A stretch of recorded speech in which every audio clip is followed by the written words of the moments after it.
سورہ آراف میں اللہ تعالیٰ فرماتے ہیں کہ جب قرآن پڑھا جا رہا ہو تو اس کو خاموشی سے سنو۔ اب گھر میں اکثر اس طرح ہوتا ہے، میری والدہ قرآن کی ریسیٹیشن اونچی آواز میں کرتی ہیں، تو میں اگر اپنے کمرے میں کوئی اور کام بھی کر رہا ہوں تو کیا مجھے اس وقت اٹینٹیو ہونا چاہیے قرآن سننے کے لیے؟ اور دوسرا یہ کہ کبھی میں خود کسی اچھے قاری کی ریسیٹیشن لگا کر ساتھ پڑھنے کی کوشش کرتا ہوں اسی طرز میں، یعنی ایک ہی وقت میں سن بھی رہا ہوتا ہوں اور بول بھی رہا ہوتا ہوں، تو کیا وہ بھی جائز ہوگا یا وہ بھی مجھے چھوڑ دینا چاہیے؟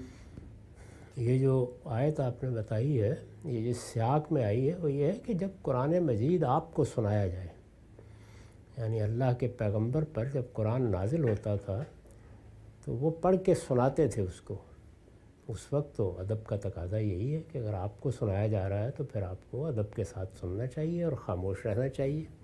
یعنی کوئی آدمی آپ کو دعوت دیتا ہے کہ آپ آئیے قرآن سن لیجئے، یا تو معذرت کر دیں۔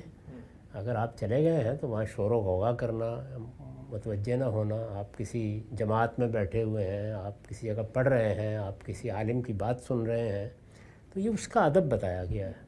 یہ کہ قرآن مجید کوئی پڑھ رہا ہے، وہ تو ہمارے یہاں تو لاؤڈ اسپیکر پر وہ کچھ ہوتا ہے، تو وہ آپ کی ذمہ داری نہیں ہے۔ تو والدہ اگر پڑھ رہی ہیں تو وہ آپ کو سنانے کے لیے نہیں پڑھ رہی ہیں، وہ ویسے بلند آواز سے تلاوت کر رہی ہیں، اس میں آپ لکھیے، پڑھیے، کوئی اور کام کرنا چاہتے ہیں کر لیں۔ دوسری چیز میں کوئی حرج کی بات نہیں، آپ سنیں بھی آپ پڑھیں بھی، یہ تو آدمی کا دل لگتا ہے بلکہ بعض اوقات اس میں۔ بہت شکریہ۔